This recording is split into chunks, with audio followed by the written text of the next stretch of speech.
Yesterday, I made a video about Mark Kern. He had a Twitter thread talking about how some people suggested calling social justice warriors social terrorists. Do whatever you want, right?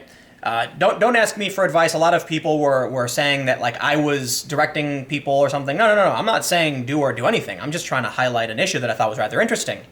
Because there are a lot of people who are engaged in what's called the culture war, but in my opinion, most people online are fighting against a mainstream establishment. And that's why it's really funny that everyone claims to be the resistance. The resistance fighting Donald Trump, and then there's a resistance. Well, the resistance in terms of the culture war don't call themselves the resistance, but it's like everyone's fighting against the establishment, right? The thread from Mark Kern brought up the story from Wired. It says Brett Kavanaugh and the information terrorists trying to reshape America. The network architecture built in Gamergate helped propel Trump to the presidency and fuel conspiracies like Pizzagate and QAnon. Now it's backing Brett Kavanaugh. It's really mind-numbing to see stories like this over and over again, because it's like people are so daft, they can't understand that there are just people online who talk to each other. That's really all it is. And what they've been doing is like, oh, this person talked to this person, let's draw a line between them and a line to them and a line to them. And simply because there are people with opinions, and because some people like those opinions, they act like there's some coordinated conspiracy effort to get now apparently to get Brett Kavanaugh in confirmed or something. It says, so this is from Wired. Since the advent of Donald Trump's candidacy, there's been a ton of focus on botnets and sock puppets, automated and semi-automated social media accounts that use disinformation to manipulate public opinion. Yes, and a lot of it's complete and total bullshit. But the spotlight on bots has overshadowed the importance of the people who often initiate the flood and flow of information, and how the narratives they build over time influence how we see politics, ourselves, and the world around us. Last month, the attorney Christine Blasey Ford, the California professor, yes, we get that, please, seriously. So among those cheering on the hate trollers were many familiar faces from the sewers of the modern far-right disinformation metropolis. Dandified Republican rogue, Roger Stone, his alt-media proteges, Cernovich and Jack Posobiec, anarchist turned Kremlin propaganda employee turned Bernie backer turned Trump backer Cassandra Fairbanks. There's so much wrong with this statement. I know, Cassandra. And breathless InfoWars conspiracist-in-chief Alex Jones, and not surprisingly, alt-right super troll, white nationalist fundraiser Chuck Johnson, and his own connection to players in the scandal. Okay, let's slow down a little bit. First of all, can't speak about Cernovich or Posobiec or Stone or Jones or Johnson, but I do know Cassandra. And I can say that, yeah, maybe you can call her anarchist, but, you know, turned propaganda, turned... No.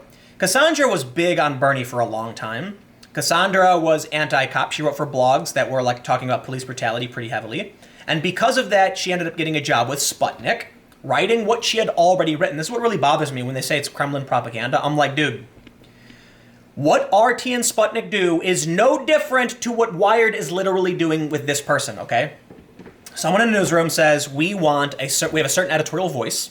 We want to hire people who write with these things in mind.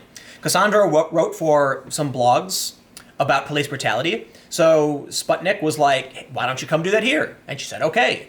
It's not like they hired her and then were like, for the motherland, we want you to write these articles, haha. And then Cassandra was like, well, the money's good. No, it was, she already wrote the stories. So they hired her to keep doing what she was already doing. Now, by all means, criticize her for working for Sputnik when you know Sputnik's intention is to fund this kind of news, for sure.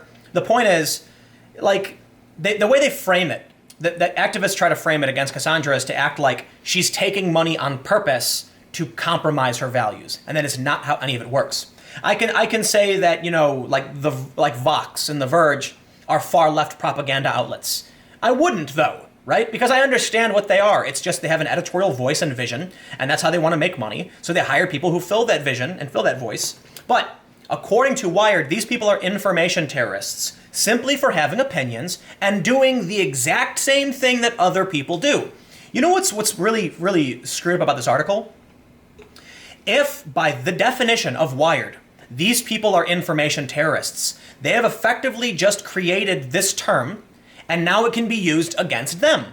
Much like fake news was co-opted by Donald Trump and pointed in their direction. Now they're creating another dumb phrase, information terrorist. Great. I can think of I can think of more left-wing information terrorists than I can count on my fingers and toes. I'm not even kidding. I'm not going to call it. I was about to call somebody out. I'm not going to do it. I try to avoid the drama. There's a lot of people online who are trying to bait me into drama. I'm not going to do it. This is an operational unit of information terrorists helping to transform the way Americans consume news in the age of Trump. Some of the central nodes that give order to the information deluge and around which bot armies and human amplification networks can be organized, wiped out, reconstituted, and armed for attack.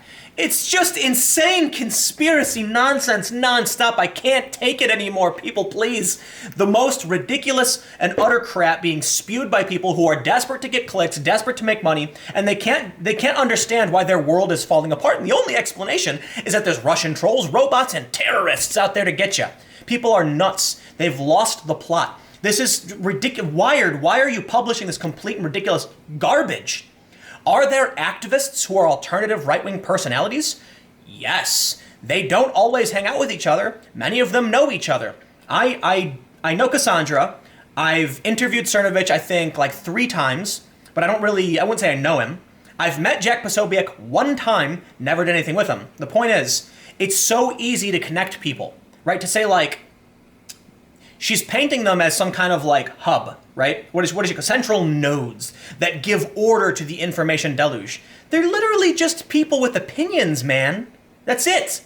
There are a lot of people with opinions on the left. I don't want to name anybody because it's bad enough they name people. But I know some good people on the left who do basically the exact same thing. Some of them do say things that can be really dangerous, right? And it bothers me when I see this. Some of them just don't seem to understand basic tenets of like English common law, things like innocent until proven guilty. But they do the same thing. The tribes are not the mainstream and the insanity. Everyone, whatever the tribes are, I don't know. Everyone seems to think the other side is insane. I know better. And I hope many of you watching this realize that the 2 factions have extremist psychopaths within them. Both sides do. It's true. And they're people who don't compromise. They don't want to compromise. They don't want to hear each other out. They're angry. Majority, the overwhelming majority of both sides are probably regular people. Probably. Now, there's difference in opinion in how the sides function. You could say that one faction is more individualist and one side is more collectivist, and that means the people on the individualist side will criticize the collectivists for not challenging the psychopaths, and the people on the individualist side say, "Hey, look, I don't agree with what they do, but they have a right to do it." Like when I was in Portland, and you had a bunch of people on the Patriot Prayer side wearing Pinochet shirts, like helicopter ride stuff. And the response from people on the right was like, well, it's their right to do it. And I'm like, great, then don't complain about the guy across the street with the Soviet flag with Stalin's face on it. If it's his right to do it, don't blame the entire other side for that one guy's sign. And for that matter, let's recognize there was a dude in Portland who was a Bernie voter who had an American flag, and Antifa conked him over the head and put him in the hospital with a concussion, right? I know a lot of people who are on the left, and I feel like things are getting insane. There are people that I used to really respect, and I'm getting really worried now seeing the hate-filled vitriol they're posting. Because it seems like day after day, it just gets worse. And it's fueled by insane conspiracy garbage like this. Wired talking about information terrorists. What is this? This fucking bull. I'm pissed. All right?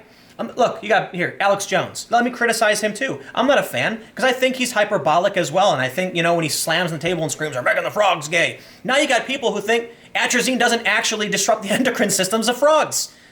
Everybody's nuts and tribal. And Alex Jones, when he said they were turning the frogs gay, he was being hyperbolic. He was like being entertaining. And then other people see that and they laugh, not realizing what he was talking about is based in reality. It's a chemical called atrazine. Google it. It's known to disrupt the endocrine systems of tadpoles. And that means it can make them hermaphrodites and disrupt their... Everybody's nuts. There's no nuance. And if you dare have an opinion outside of what they want, their response is to call you a terrorist. Some call this trolling, but the term is far too mild. These are the non-proverbial hoodied losers in some basement engaging with other humans only via video games and 8chan. This cadre has hundreds of thousands of followers and devotees on Twitter, Instagram, Gab, and other social media, many of whom will post and amplify their views even after the personalities themselves are kicked off the platforms for threats and rules violations. This person doesn't seem to understand that both sides do this exact same thing, right? When Twitter started banning when Twitter banned the Proud Boys, a bunch of left-wing accounts started cheering and laughing because they loved the censorship. And then Twitter went and banned a bunch of left-wing accounts, and they were like, no, hey, it's not fair. And it's like, hi, guys, you don't realize you literally do the same thing. But it's like there are people who don't recognize that. And you know what? I get people on the right or the individualists, whatever, like the factions aren't clearly defined, but there are people who are like, Tim, you're wrong, both sides don't engage in this. I'm like, dude, don't even, man. If you can't recognize the faults of your own sides, then you're blinded. Both sides have their faults. However, for the most part, on the left, there are people who are like, don't punch left. And there are people on the right saying, don't punch right. And I think that's dumb. I punch left all the time. But you have people on the left who are saying things like, well, you know, I know there are a lot of racists on the left, but the right-wing racists are worse, so I'm going to ignore these people and focus on these people. And I'm like, dude, you got to clean your house before you can, you know, start dealing with other issues, because this makes you vulnerable. I don't want to read this whole thing. It just basically goes into like, Gamergate's the problem with everything. It's just such ridiculous nonsense. I'm getting so fed up with how insane everyone is. Literally, this is just like this really long conspiracy theory. It's funny because they're like, these people are pushing conspiracy theories. And it's like, dude, this is literally a conspiracy theory about conspiracy theories. It's the most insane garbage ever. I really do feel like things are breaking down. You know what? I'm gonna wrap it up. I don't want to complain all day about this. I got another video. I want to talk about something that's actually newsworthy. I want to say this though. You know, people talk about when the end comes, you got to buy your gold. Yeah, sure, gold's cool, but you can't eat it. So if you know the economies collapse, if bad stuff, you know, if the Civil War actually becomes something like physical, what do you need? I'll tell you what you need right now. Water. I was talking to somebody and they were like, "Man, I'm gonna buy gold," and I'm like, you know, I say this a lot. I'm not a prepper or anything. By that, I'm not a prepper or anything, you know. But I do have some emergency food. I do have emergency water because I think it's silly not to have some, you know, minor supplies.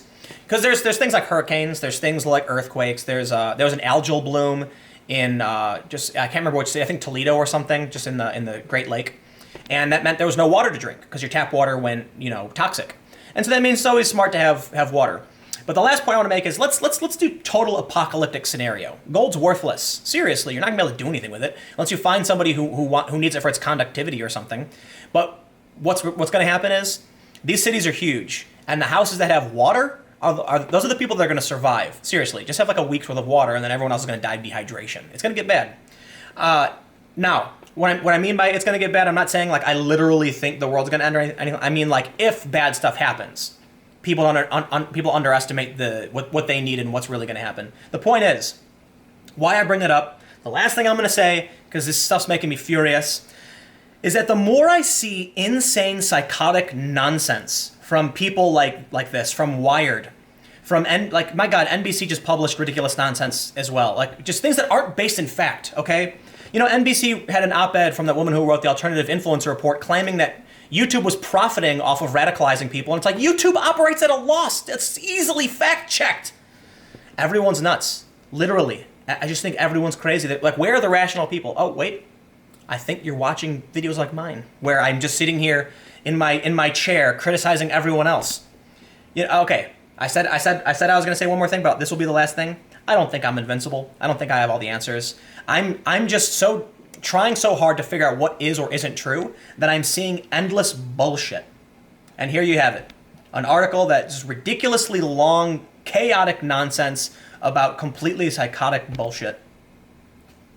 I got one more video coming up about psychotic bullshit, so stay tuned for it.